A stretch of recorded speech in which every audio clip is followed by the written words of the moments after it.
SSC পরীক্ষায় উত্তীর্ণ হলেন ৬ নারী ফুটবলার এবং ৫ টেবিল টেনিস খেলোয়াড়। ফুটবল ফেডারেশনের ক্যাম্পে থাকা অনূর্ধ্ব ১৯ ফুটবলাররা পড়ালেখার জন্য বাড়তি সময় দেন ক্যাম্পে। সাফ চ্যাম্পিয়ন হওয়ার পর পরীক্ষার জন্য মিস করেছিলেন পুরস্কার বিতরণীর আনন্দ।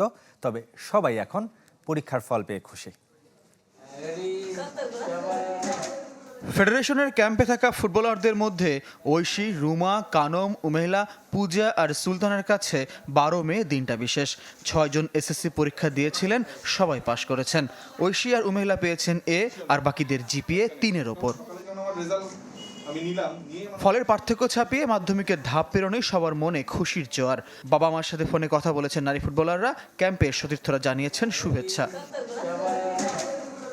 অনূর্ধ্ব ১৯ ফুটবলারদের কাছে ফলটা আরও বিশেষ, কারণ সম্প্রতি ঘটনাবহুল ফাইনালের পর বয়সভিত্তিক সাব চ্যাম্পিয়ন হয়ে সবাই যখন পুরস্কারের উৎসবে মেতেছে, মেডেল নিয়েছে, তখন এই ৬ ফুটবলার পরীক্ষার ব্যস্ততায় থাকতে পারেননি।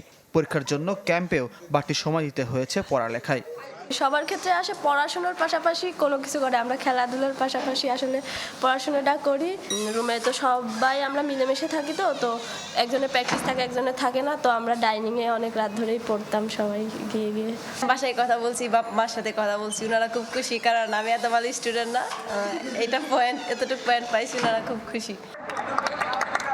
টেবিল টেনিস ফেডারেশনেও আনন্দের জোয়ার। ক্যাম্পের ৫ খেলোয়াড় দিয়েছিলেন এসএসসি পরীক্ষা, সবাই এ পেয়েছেন। খেলাধুলা করলে পড়ালেখা হয় না, প্রচলিত এ ধারণাকে ভুল প্রমাণ করে চলেছে বর্তমান প্রজন্ম।